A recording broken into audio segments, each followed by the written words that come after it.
Maraming salamat, Discipline. Mainit na patunay na ang ating Diyos ay buhay. Kanina lang nakakwentuhan ko sila Brother Glenn, yung pamilya ni Sister Margie. Last Sunday, we visited sa Pampang, kila Brother Oliver. Tapos habang nandun kami sa palengke, biglang dumating si Sister Margie, mangiyak-ngiyak siya kasi yung kanyang kapatid, bayaw, parang gano'n, ay na-hospital, hindi maganda ang kalagayan. So mangiyak-ngiyak siya habang kinuwento, sabi ko, idulog natin sa Panginoon yung mga hindi na natin kontrolado, idulog natin sa Panginoon. So I personally pray, privately, at sila din nanalangin. Yun pong unang finding, may nakikita silang bukol, barado yung bituka, kaya sumusuka siya. So when they started praying, something happened. Dinala nila doon sa JBL, tinransfer nila ng hospital. Pagdating doon, sinitiskan ulit. Ang finding po ay clear lahat. How can you explain that? Right? God is alive. Sabi mo sa katabi, buhay ang Diyos. Amen? Hallelujah. Sige po, malakas na palakpak para sa ating Panginoon. Before the death and resurrection of Jesus, according to the Bible, before Jesus died, He performed miracles. And after Jesus raised to life, nung nabuhay siya muli, ang sabi ng Bible, habang siya'y lumalakad sa lupa for 40 days, siya'y patuloy na gumagawa ng mga himala. At ang sabi ng Hebreo, ang Diyos natin noon, ngayon at magpakailanman, siya'y iisa. Jesus is the same, yesterday, today, and forever. Amen. Hallelujah. So today we are celebrating Resurrection Sunday. Kung tawagin sa mundo Easter Sunday, pero ang pinaka-accurate na title dito ay Resurrection Sunday. So may mga bakantong upuan dito, mukhang hindi pa na-resurrect yung iba. Alright? But today we will talk about Resurrection Sunday. I want to cover 3 things, right? Number 1, the importance of Christ's resurrection. Iko-cover ko po yan, pag-uusapan po natin bakit mahalaga ang muling pagkabuhay ni Jesus. Ano ngayon kung nabuhay siya muli? Anong paki ko dyan? Ano naman yung impact nito sa ating mga Kristiyano? Paano naman kung hindi siya nabuhay muli? Pag-usapan po natin yan. Pangalawa, the credibility of Christ's resurrection. Credible ba talaga? Na nabuhay ba talaga muli ang ating Panginoon? Meron bang sapat na patunay na nabuhay nga ba ang Diyos? Kasi nga po, maging sa Matthew, makikita po natin, matapos mabuhay muli si Jesus, sinuhulan ng mga Pariseo yung mga gwardiya na nakakakita mismo at pinakalat po nila yung balita na si Jesus ninakaw lang daw. Hindi siya nabuhay muli, ninakaw lang yung patay niyang katawan ng kanyang mga disipulo. So, they were paid, alright? And umugong po yung balita na yan. That is why they fought for it, right? They defended the truth.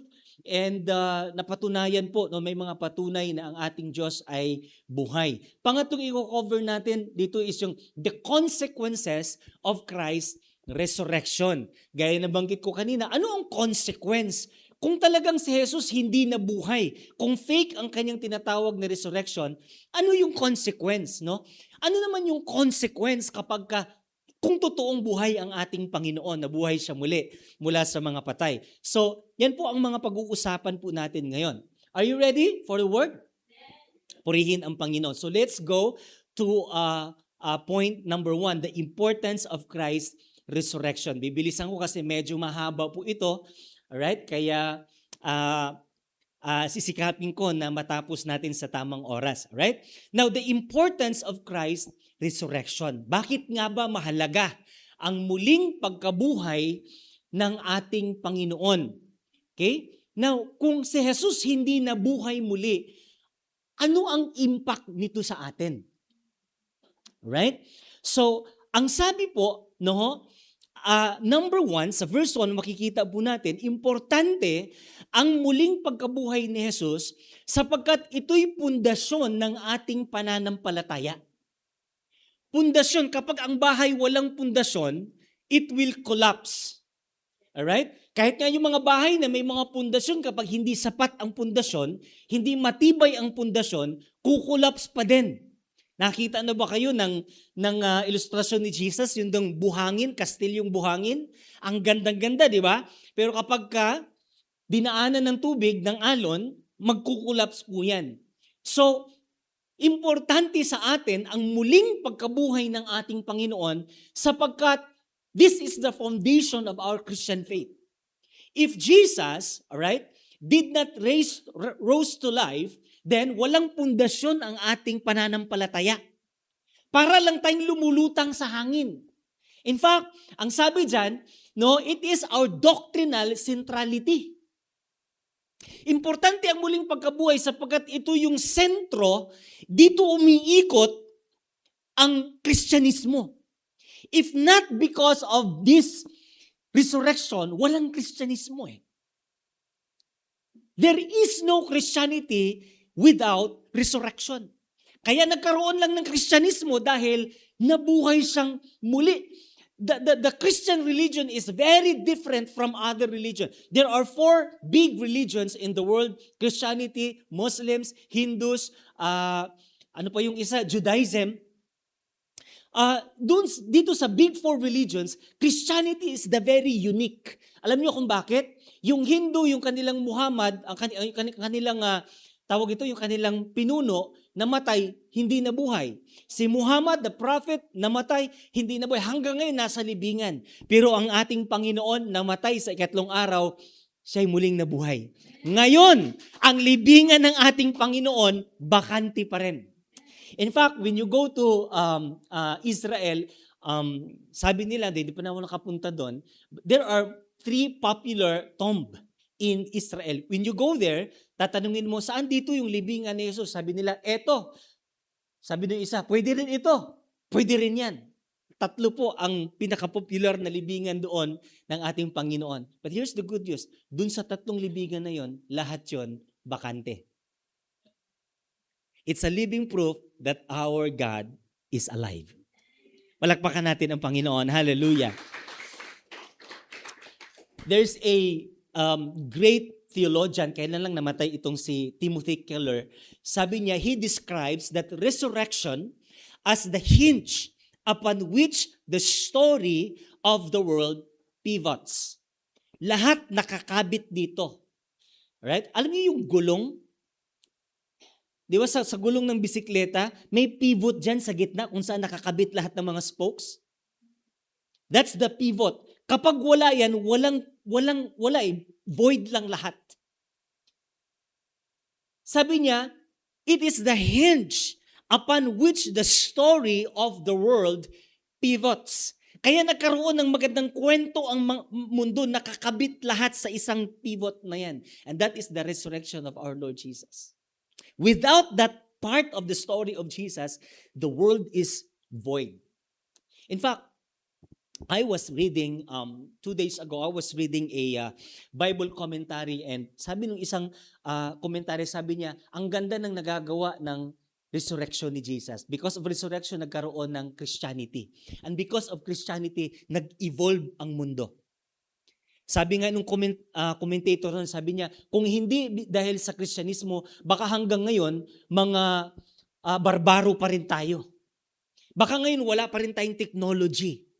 Baka ngayon yung ating gamot, dahon-dahon pa din. Wala tayong medicine, wala tayong hospital, wala tayong schools. And we thank the Lord for the resurrection of our Lord Jesus Christ.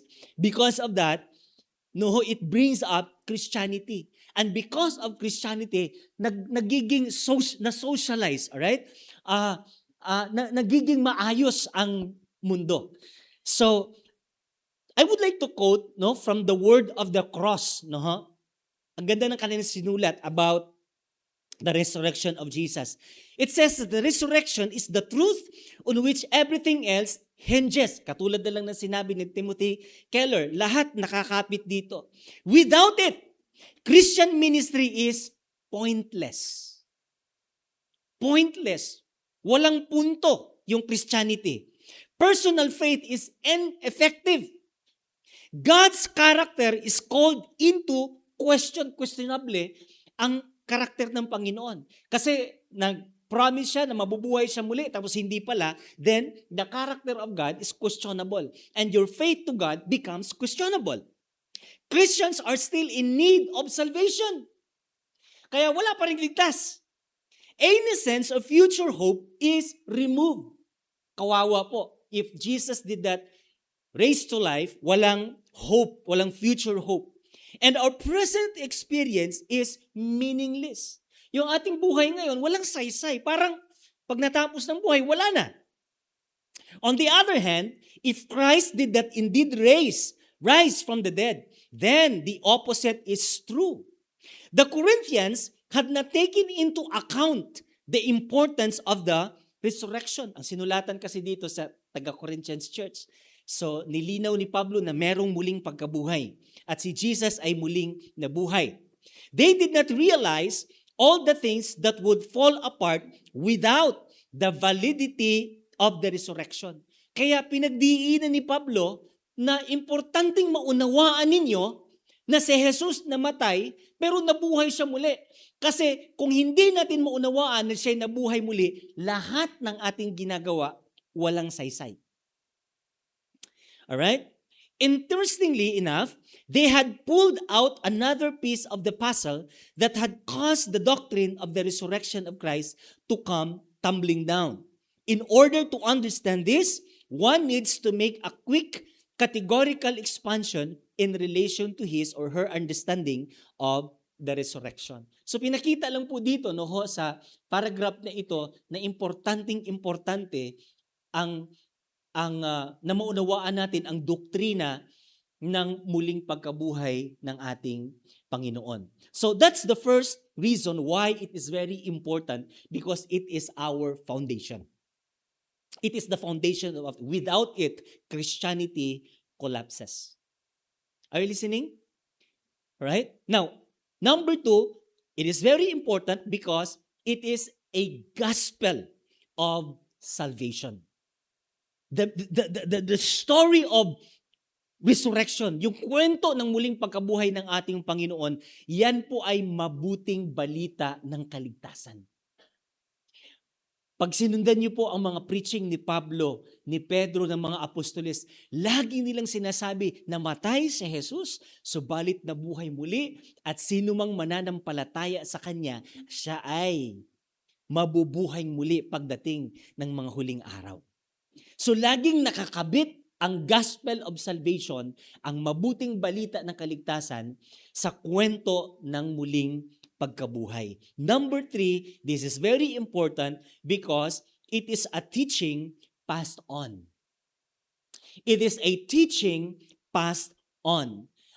Some Bible scholar would call it apostolic or sacred tradition. Alright? Or the deposit of faith. Pag binasa natin yung 1 Corinthians chapter 15, ang sabi ni Pablo, itong aral na ito, okay, ay ipinasa lang din sa akin, na ipinasa ko lang din sa inyo. So, naipasa ito ni Pablo sa kanyang mga disciples, hanggang sa nakarating sa atin, dapat kapatid, itong doktrinang ito, itong katuruan na ito, ay maipasa din natin sa susunod na henerasyon. Are you listening? This is very important because this is the central doctrine of Christianity. Again, without it, there is no Christianity. Are you following? All right? So, this is a deposit of faith. In other words, ito yung pamana. Yun bang nung nandun pa tayo sa dating relihiyon, di ba? Ito yung aking nakagisnan. Pag binasa mo sa Tagalog, ang sabi ni Pablo, ito yung mga nakagisnan nating katuruan. Dapat hindi tayo lumihis dito. Katuruan na ang ating Panginoong Hesus ay nabuhay muli.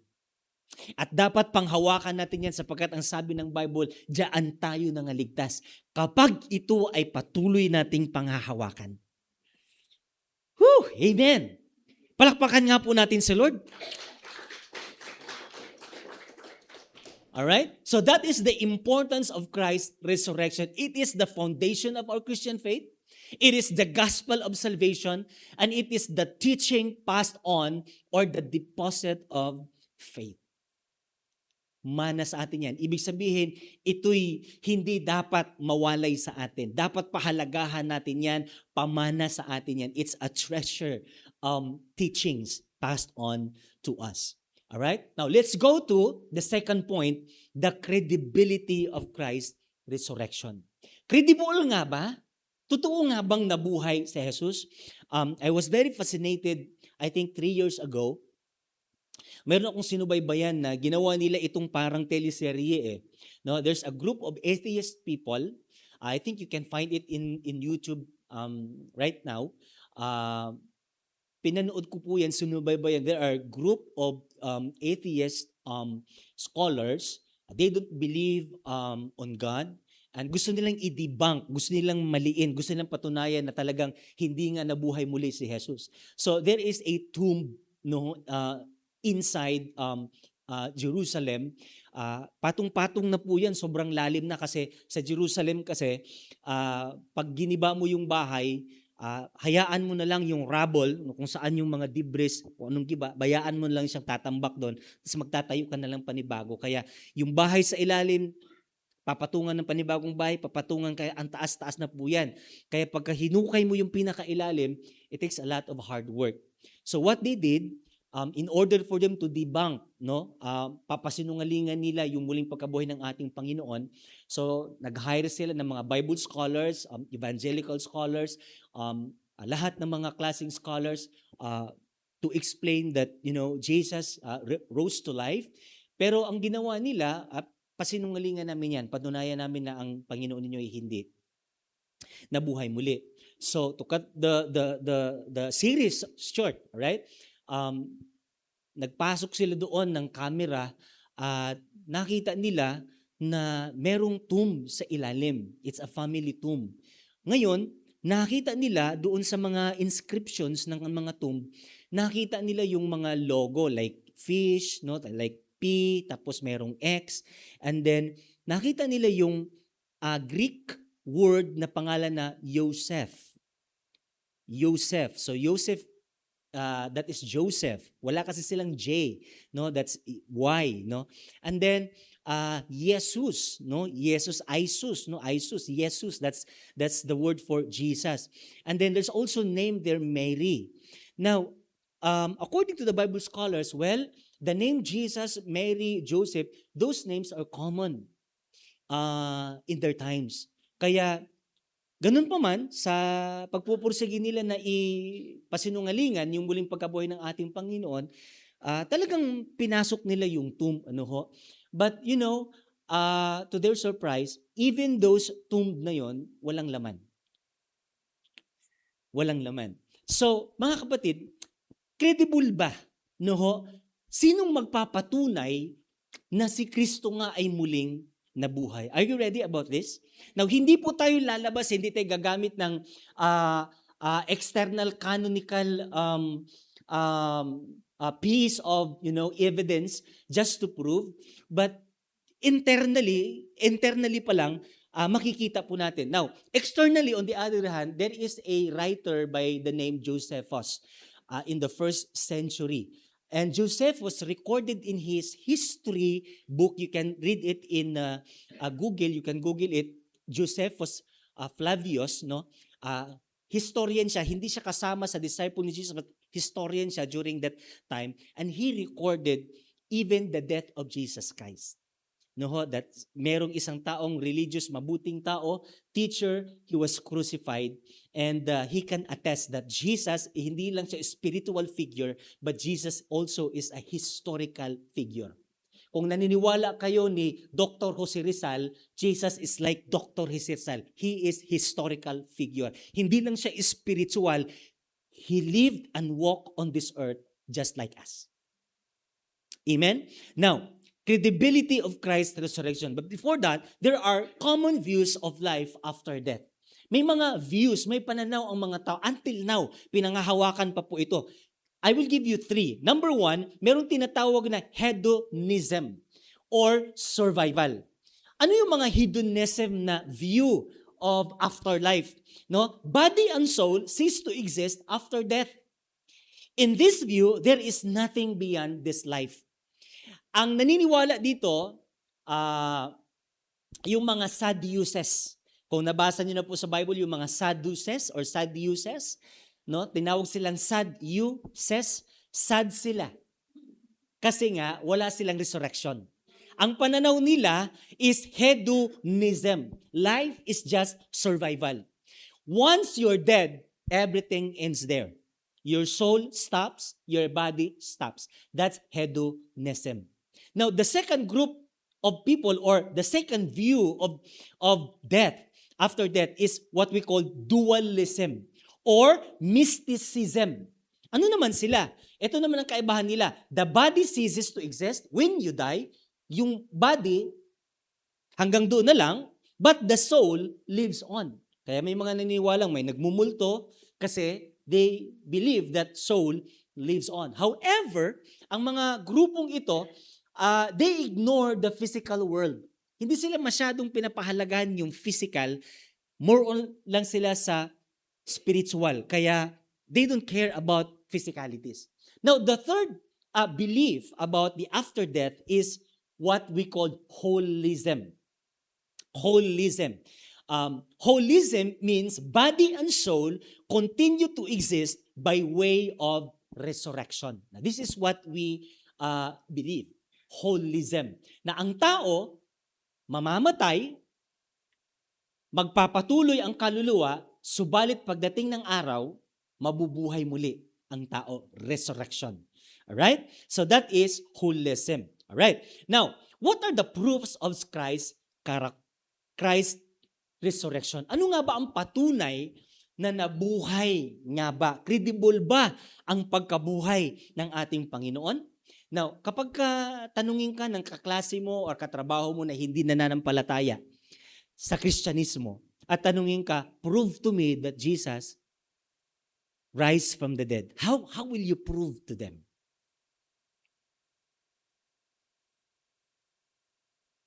Sabi mo sa katabi mo, can you prove it? Prove to me. Come on. Ha? Prove to me. Nabuhay pa muli ang ating Panginoon? Prove to me. Well, that's a challenge, right? So, proofs that Christ's resurrection. Proof of Christ's resurrection. Let's read in 1 Corinthians 15, verse 3 hanggang 18. At ang sabi, that Christ died for our sins. Can you read with me? No, ho? Niliitan ko para lumapit kayo dito. Yan. 1, 2, 3, go. That Christ died for our sins according to the Scriptures, that He was buried, that He was raised on the third day according to the Scriptures, and that He appeared to Cephas. Cephas means Peter. And then to the 12 disciples. After that, He appeared to more than 500 of the brothers and sisters at the same time, most of whom are still living, though some have fallen asleep. Then He appeared to James, then to all the apostles, and last of all, He appeared to me also to one abnormally born. So sabi niya, abnormal daw siyang pinanganak. Right? Now, isa-isahin po natin. Proof that Christ's resurrection is credible. This is the credibility of Christ's resurrection. Now, number one, according to the Scripture. Write that somewhere. Totoo ba na nabuhay si Jesus? Yes. Why? It is according to the Scripture. What does it mean? The Scripture, the prophecy, has been fulfilled. Hundreds of years ago, it was prophesied na darating ang Mesiyas, subalit sa ikatlong araw siya'y mamamatay. But siya'y mamamatay at sa ikatlong araw, siya'y mabubuhay muli. Now, according to the scriptures, ang tanong, nangyari bang scripture? If you read Hosea chapter 6 verse 2, Jonah chapter 1 verse 17, Isaiah 53:10 hanggang 12, and Psalm 16 verse 10, lahat ng mga passages na yan ay pumapatungkol sa paparating na Mesiyas, sa paparating na Jesus. At ang Jesus na yan ay mamamatay, ngunit sa ikatlong araw, mabubuhay muli. Now, mga kapatid, yung pagdating pa lang ni Jesus, check. Ibig sabihin, na-fulfill. At ganun din ang pagkamatay ni Jesus, check, na-fulfill. At eto, mga kapatid, according to the scriptures, the proof that Jesus rose to life because it has been prophesied. And now, it has been fulfilled.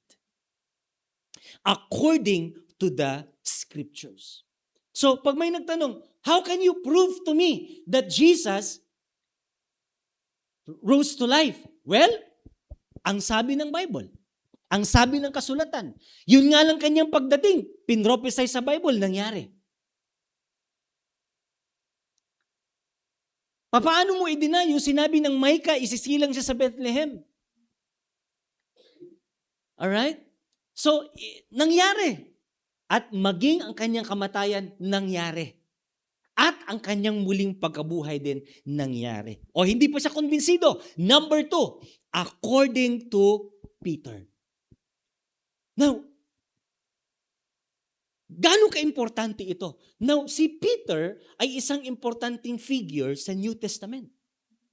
In fact, sa Catholics, tinitignan nila si Peter as the first pope, the foundation of the church.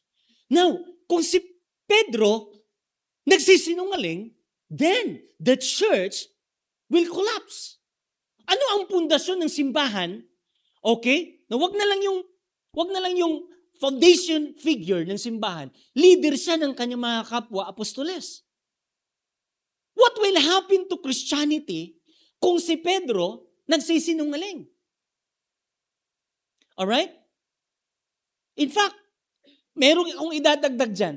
Lahat ng mga disciples na ito, lahat sila pwedeng magiging sinungaling. So, as we can see, si Peter ang isa sa pinakasipsip na disciple ng ating Panginoon, pinaka-respected disciple ng ating Panginoon. He was the leader figure in the New Testament. Now, mga kapatid, how can this be? Na yung taong pinaniniwalaan nila, tinitingala nila bilang leader, sinungaling pala. So, the proof was that it was fulfilled as the scriptures. Pangalawa, according to Cephas and Peter. Nagpakita si Jesus sa kanya, pinakain pa siya ng isda, at saka tinapay nung siya ng isdang walang huli. Alright? So, nung sinulat ito ni Pablo, bago niya ito maisulat, naging magbarkada sila, nagkasama sila sa ministry, na ikwento ni Pedro sa kanya. Alam mo, Pabs, nung nabuhay muli si Jesus, grabe, tumalikod ako, nag-backslide ako, nanghina ako. Di ko matanggap na ang aking Panginoon ay aking pinagkanulo. Subalit, nung siya muling nabuhay, inabangan niya ako sa dalampasigan. Pinagluto niya ako ng isda, pinakain niya ako ng almusal, at sabi niya sa akin, bumalik ka sa ministry mo at maglingkod kang muli. Feed my sheep. Hindi makalimutan ni Pablo. Sino niniwala sa inyo na ang isang kwento, madalas pag isang beses mo lang narinig, nakakalimutan mo? Ha? Pero kapag ang kwento, lagi mong naririnig o lagi mong napapanood, di mo makakalimutan yan kahit ilang taon. Ha? Di ba may mga ano tayo sa TV, di ba yung mga ads, advertisement? Dahil paulit-ulit nating napapanood, hindi natin nakakalimutan. Paulit-ulit kasi eh. Alam niyo po ba na ang Matthew, Mark, Luke dyan, na isulat po ito 30 to 40 years after nabuhay muli si Jesus? Hindi kaagad ito sinulat. Hindi po ito naisulat during the lifetime of Jesus. Naisulat po nila ito after 40 years, after 30 years. Now, bakit nila naisulat ito ng ganun kadetalyado? Kasi hindi lang nila ito unang beses narinig, maraming beses nilang narinig. Yung mga sermon dito na sinusulat natin, like the Sermon of the Prodigal Son, probably like the Bible scholars would say, well, hindi lang isang beses pinrich ni Jesus yan. Hindi lang isang beses kwento ni Jesus. Bawat lugar kung saan siya nagpupunta, paulit-ulit niyang kinikwento ito. Kaya nakabisado na memorize ng mga disciples na isulat ng napakadetalyado. And the reason why Paul was able to include the name of Peter right there because ilang beses na ikwento ni Pedro sa kanya, you know, Pabs, grabe yung intimacy namin ni Jesus. After Jesus raised to life, pinakapi niya ako. Nag-Starbucks kami, pare. Kaya sabi ni Pablo, sana all, di ko makakalimutan yan. Ako pagdating sa langit, magkapi kami ni Lord. Hallelujah. Alright? Now what else? According to the 12, now, hindi lang si Pablo, but the 12 disciples. Well, obviously, during that time, 11 lang sila. But what, Paul was pointing out is the original team. Kung 11 man yun, so be it, no? So sabi, hindi lang si Pablo ang nakakakita kay Jesus. Nung muli siyang nabuhay, meron pang mga eyewitnesses. Saksi ba? At yung mga saksi na yun, walang iba kundi yung 12. Now, pwede ba, Pastor, paniwalaan natin yan? Baka naman yung 12 nagkutsabahan at sabihin nilang, well, patunayan na lang natin, panindigan na lang natin na namatay si Jesus. Now, let me tell you something. Handa ka bang panindigan ang kasinungalingan mo sa bingit ng kamatayan? Kung ipapako ka na lang patiwarik at tatanungin ka, i-deny mo si Jesus. Will you stand for the lie? Or will you stand for the truth? Lahat ng disciples na ito, katakot-takot ang kanilang paraan ng kanilang ikinamamatay. Bakit sila handang mamatay para kay Jesus? Kung si Jesus ay hindi nga muling nabuhay at hindi nila nasaksihan ang muling pagkabuhay ng ating Panginoon. Handa ka lang ialay ang iyong buhay, handa ka lang mamatay sa isang mas malawak at malaki. Yung worthy ba? Worthy of your life. Handa ka lang mamatay, handa mo lang ibigay ang buhay mo kung alam mo worth it. Ang pinag-aalayan mo ng buhay. But because Jesus rose to life. At dahil nakita nila, nasaksihan nila mismo, at nakita din nila yung paglipat ni Jesus papuntang langit, nakita nila with their very own eyes. That is why these disciples, they were willing to die for the sake of Christ. Palakpakan natin ang Panginoon. But parang hindi kayo resurrected? But parang ang lungkot-lungkot ng Sunday ninyo. Right? Now, according to the 12, makikita natin sa verse 5. Well, what else? According to the 500 plus men and women. Imagine dyan. Paano mo pasinungalingan yung mahigit 500? Nakasama ni Jesus pa. Within 40 days and 40 nights, kasama.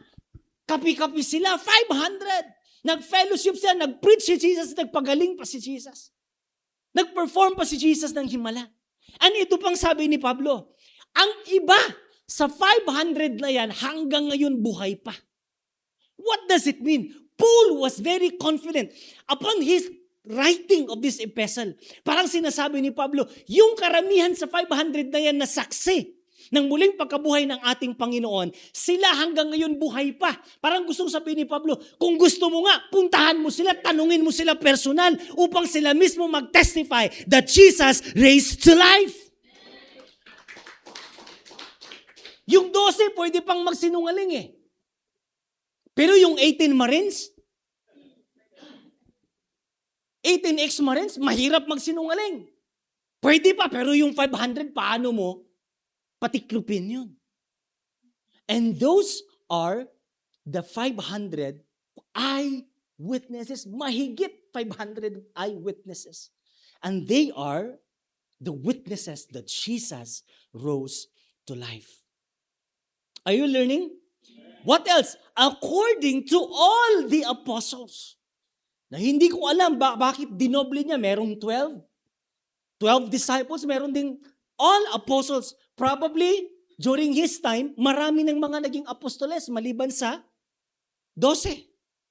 So according to all the apostles, Jesus rose to life. And finally, according to Paul himself. Sabi niya, abnormal yung aking pagkapanganak. Sa ibang translation, sabi niya, hindi ako pinanganak kasabayan nila Pedro. Matanda sila sa akin. Late na lang ako kaya hindi ko naabutan yung ministry ni Jesus on earth. Pero ganun pa man, sabi niya, although hindi ko physically nakasama si Jesus, hindi ko rin naaktuhan yung muli niyang pagkabuhay right after his death. Pero mga kapatid, doon sa daan ng Damascus, yung glorified Jesus, hindi ko siya nakikita pero narinig ko siya, buhay ang ating Panginoon. So, these are the proofs, credible proof that Jesus is alive. That Jesus rose to life. Now, my friend, the consequences of Christ's resurrection. Now, dito tayo ngayon sa panghuli. Now, what are the consequences of Christ's resurrection? Now, number one, if Christ has not been raised, ano ang consequence? Kung talagang kasinungalingan ng lahat ito, kung talagang si Jesus ay hindi nabuhay muli, our preaching is useless. Walang kwenta yung pinunta ninyo dito every Sunday, yung ipinunta ko dito every Sunday, yung pinipreach namin, tinuturo na, walang kwenta, para lang itong lumulutang lahat sa hangin. Walang nakakabit sa pivot. Everything is useless. The sermon is useless. Wala eh. Yung pinaniniwalaan natin, hindi naman nabuhay muli, wala siyang kapangyarihang talunin ang kamatayan. So what's the point? So if Jesus did not raise to life, our preaching is useless. Number two, our faith is useless. Walang kwenta, naniniwala ako, nananampalataya ako, napagpalain ako ng Diyos, nananampalataya na ako sa kabilang buhay, ako ay makakapiling ko ang Panginoon sa langit. Now those faith are pointless. Those are useless if Jesus did not resurrected. Number three, we are then found to be false witnesses. Nagsishare ka as a witness. Alam mo, buhay ang Panginoon, mahal ka ng Panginoon. And then yung Panginoon palang sinishare mo na wini-witness mo, hindi pala totoo. Dahil sabi ng Bible, we are found to be false witnesses about God. What else? Your faith is futile. Walang saysay. Useless, walang kwenta. Futile, walang saysay. Wala lang, para ka lang nagpahula. Sabi ng manghuhula, maraming guhit yung kamay mo, mahirap ka. Oo. Tapos nagpahula isa, parang may guhit eroplano, ay, makaka-abroad ka. Those are futile. Walang patutunguhan ba? Walang pundasyon, walang basihan. Lumulutang ka lang. Can you imagine Christianity walang pupuntahan? If Jesus did not resurrected, then our faith is futile. And those who have fallen asleep in Christ are lost. There's no hope. There's no hope. Yung mga preachers na nagparating sa atin ng mensahe ng kaligtasan na ito, if Jesus did not resurrected, then yung mga namatay na Kristiyano, wala ding kwenta yung mga buhay. There is no hope. And finally, we are all people most to be pitied. Kaya sabi nga ng mga atheists, kasi ang pananaw ng mga atheists, Jesus did not resurrected, He did not raise to life, there is no God. Sabi ng mga atheists sa atin, you are the most pitied. Naniniwala kayo na kung ano-anong Diyos, kawawa kayo, there is no God, sabi nila. So sabi ni Paul, if the resurrection of Jesus did not happen, then we are the most pitied. Kawawa tayo, kaawa-awa tayo. Are you following? Now, number 2, because Christ rose, Christ has indeed been raised from the dead.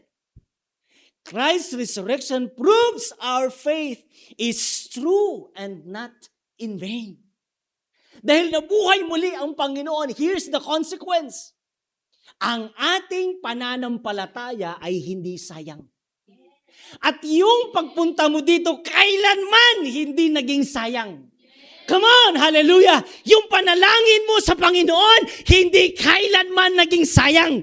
Yung awit, ang papuri at pagsamba mo sa Diyos, at yung paglilingkod mo sa Panginoon, hallelujah, kailanman hindi naging sayang. Why? Because it is true that Jesus rose to life.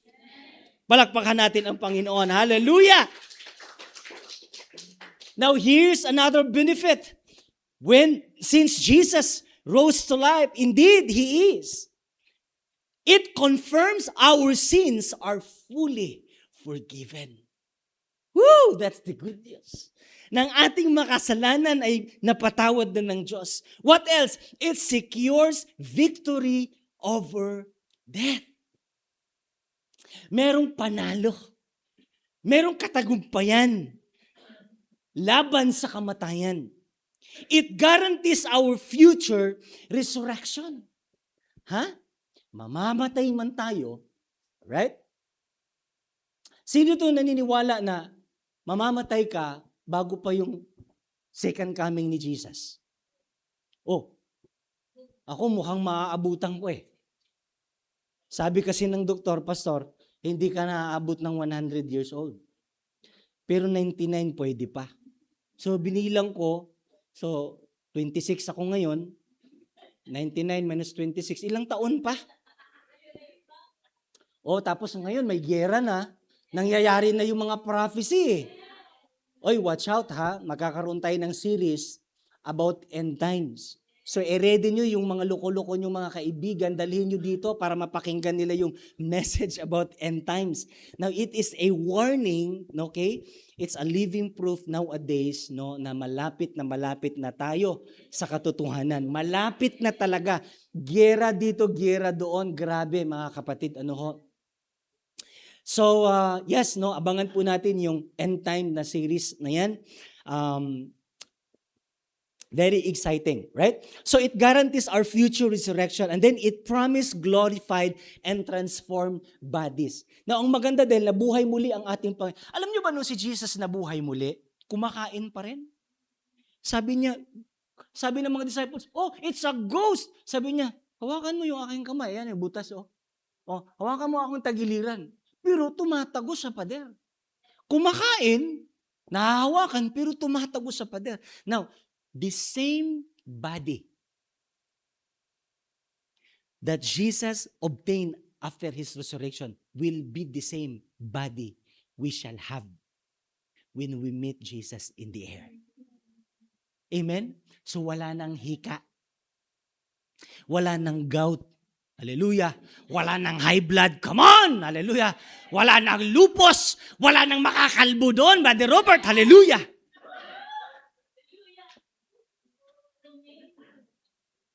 Wala nang mabubungal. Woo! Hallelujah. At doon sa langit, wala nang tatanda. Come on! Hallelujah. Wow! It promises glorified, transformed bodies. Kaya di ba there is hope? Itong nagkakabata na ako, nagkakaedad ako, bumabata ako, na-realize ko, totoo pala talaga yung mga sinasabi ni Mama. Huwag ka munang maligo, pagkapagod kang ganyan, huwag ka munang maghilamos ng ito ganyan. Nagkakaedad ka sabi, pangit talaga dito sa mundo eh. Dami mong iniiwasan. Kahit anong iwas mo, ganun pa rin. Tatagilid pa rin yung mundo. Kaya nagkaroon ako ng lalong umiigting sa akin yung part na yan. Yung sabi, it guarantees our future resurrection and it promise glorified, transformed bodies. Sabi ko, Lord, pagdating sa langit, Panginoon, wala na akong iiwasan. Lahat ng taba, lahat ng mani, lahat ng bawal dito, pwede na. Because it promises glorified, transformed bodies. Amen, mga kapatid. Palapakan natin si Lord. Hallelujah. Amen. Yung high blood, yung mga ubo, yung mga hika, yung mga cancer, lahat yan hanggang dito lang yan sa lupa. Kaya there is hope. Ang sarap eh. If you have faith on our Lord Jesus Christ, there is hope in the afterlife. Amen. Right? And it gives us living hope. It assures eternal life in Christ. It gives us living hope beyond this life. It makes our work meaningful and not in vain. Lahat tayo will be rewarded by our works. Hindi tayo maliligtas dahil sa ating kabutihang gawa. No. We are saved because it is the grace of God. If you receive Jesus as your Lord and Savior, you are entitled to receive all these benefits. But if you work hard for the kingdom of God, bawat hulog mo, handog mo, bawat tulong mo dito sa ating mga proyekto, bawat lingkod mo sa ating mga ministeryo, mga kapatid, lahat yan merong kaakibat na reward mula sa ating Panginoon. Amen? It makes our work meaningful and not in vain. It ensures the final defeat, all right, of death and all enemies. It ensures the final defeat of death and all enemies. Now, my friend, no one has defeated death ever. May nakatalo na ba ng kamatayan? No one has defeated death ever. Yung lolo ng lolo mo, hindi tinalo ang kamatayan. Yung lolo mo, walang panama sa kamatayan. Pag dumapo na yung kamatayan sa tao, wala kang panalo dyan. Now, where does death come from?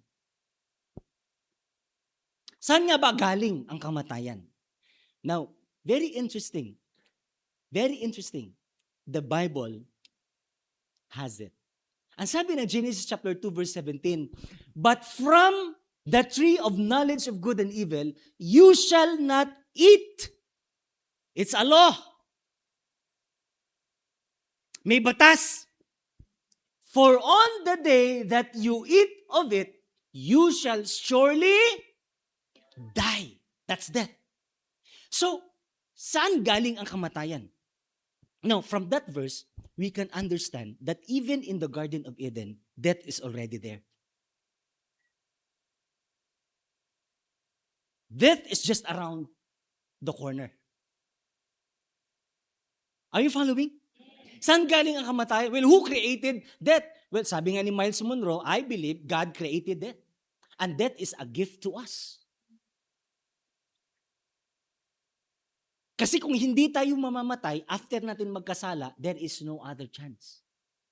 There is no salvation. Because the only way to cancel the old is to have a new. And that brings us a new opportunities, new life for us. So saan galing ang kamatayan? Well, nandun pa lang sa Garden of Eden. In other words, hindi pa man dinapuan ng kamatayan, si Adan at si Eva, nandun ang kamatayan.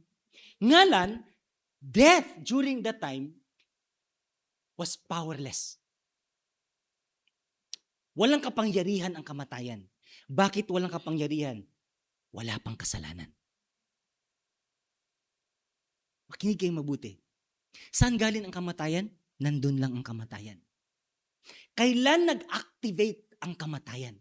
Kailan nagkaroon ng pangil, ngipin ang kamatayan? Noong sinuway niya ang Diyos.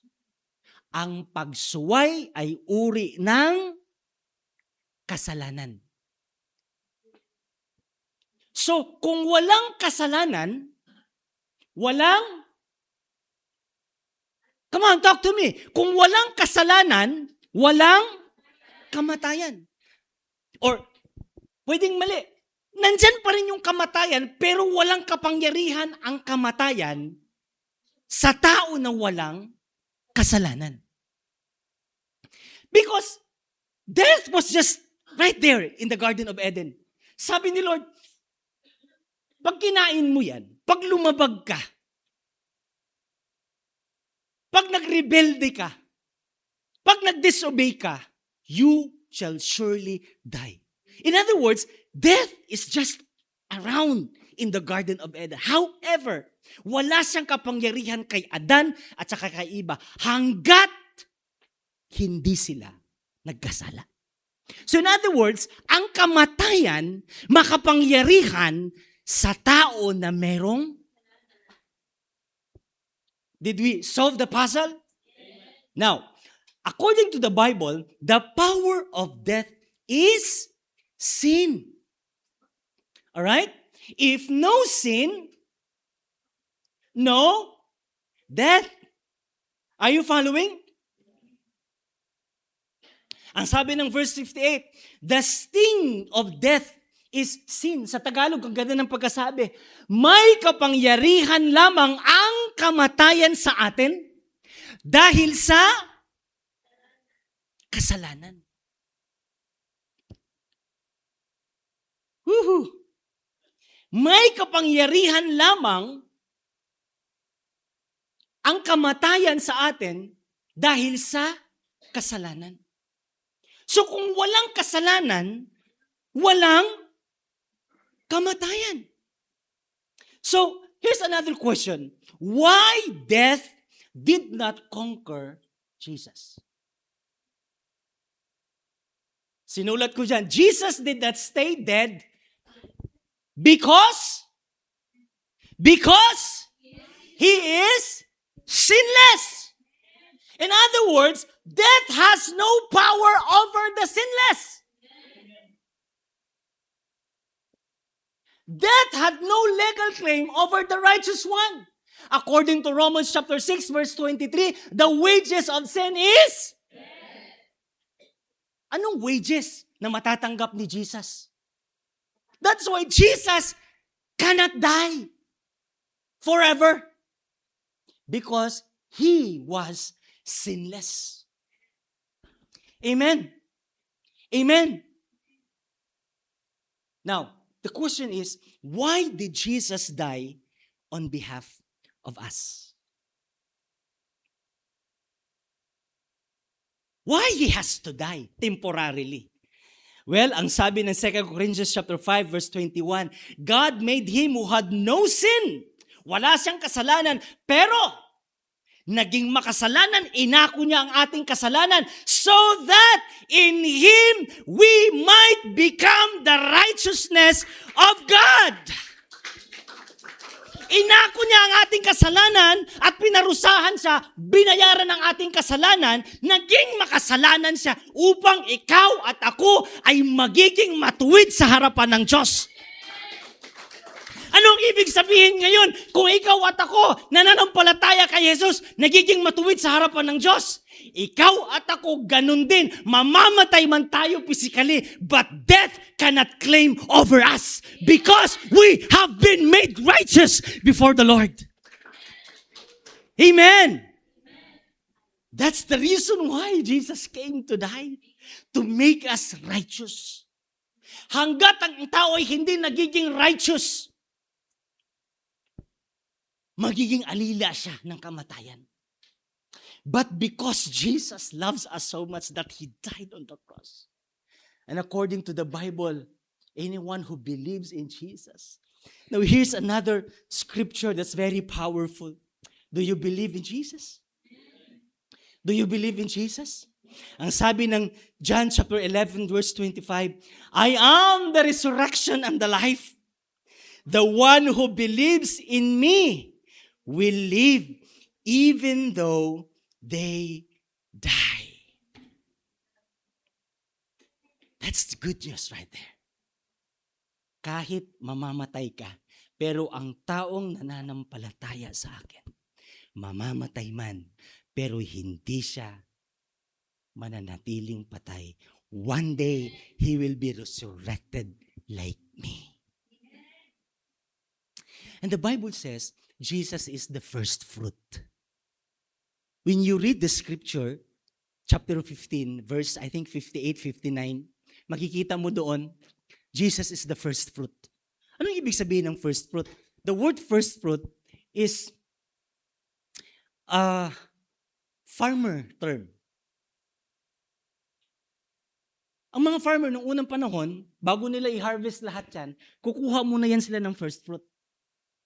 Kapag ang first fruit, maganda, matamis, matino, ang mga natitira, ganun din. In other words, si Jesus ay unang nabuhay. First fruit. At tayong mga nananampalataya kay Jesus, susunod din sa Kanya pagdating ng araw, mabubuhay muli. Amen. Si Mama mabubuhay muli. Makakasama natin yung mga mahal sa buhay niyong nauna na mabubuhay din muli at makakasama din natin. And after that, no more death. Do you believe? Do you believe? Jesus said, I am the resurrection of life. You may die, but you will rise again. Hallelujah.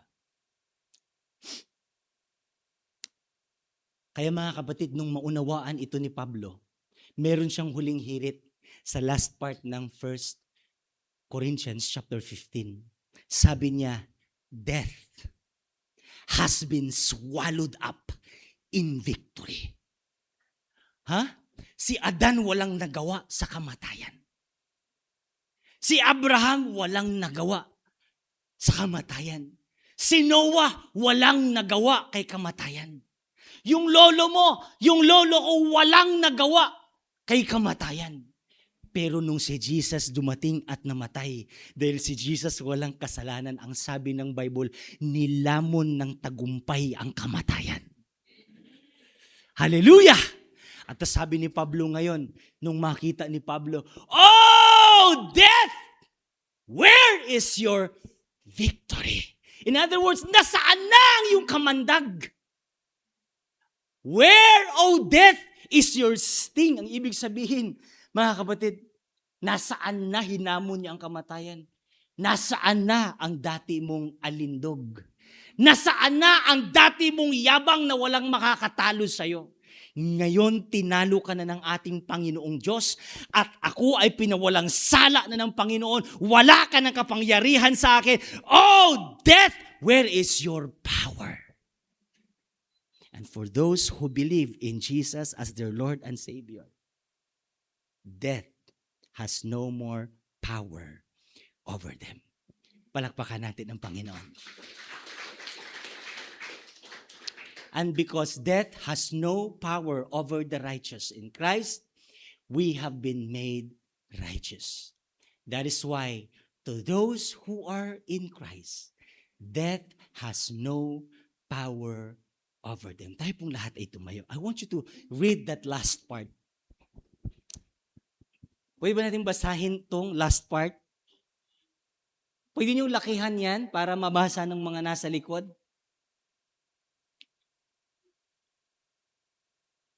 Wow.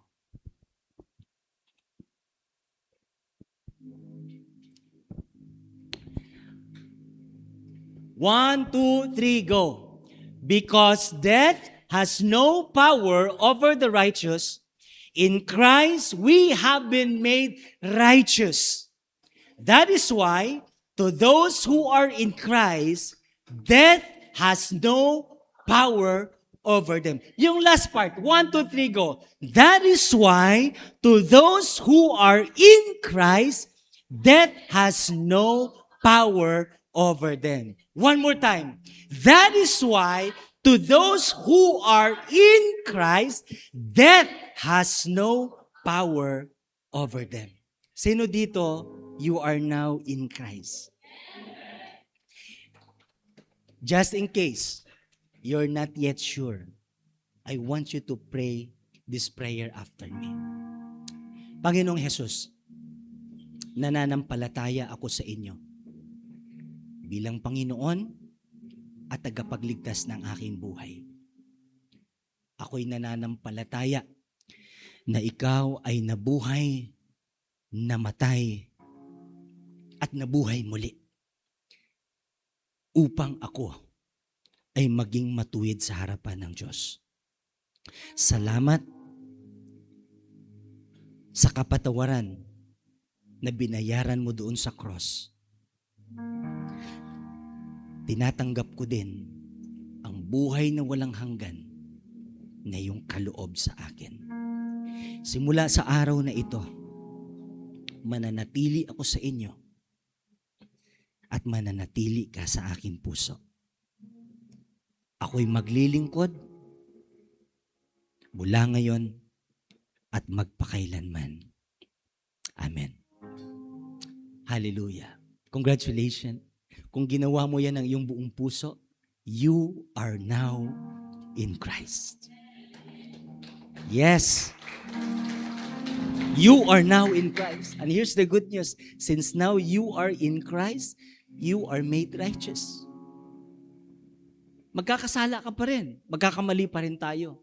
But sa tuwing nagkakasala at nagkakamali tayo, balik tayo sa ginawa ng ating Panginoon sa cross ng Kalbaryo. Nandun ang kabayaran ng ating kasalanan. You ask forgiveness, and God will be faithful to forgive our sins. Now, in that way, we remain righteous before the Lord. Amen? Amen?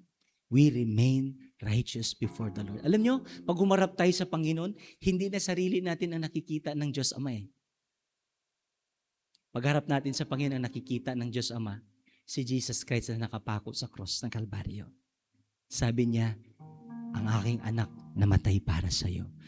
At simula sa araw na ito, ang tingin ko sa iyo matuwid. And dahil ikaw ay matuwid, wala nang kapangyarihan ang kamatayan laban sa iyo. We praise the Lord for the power of His resurrection. Lahat yan posible because of the power of Christ's resurrection.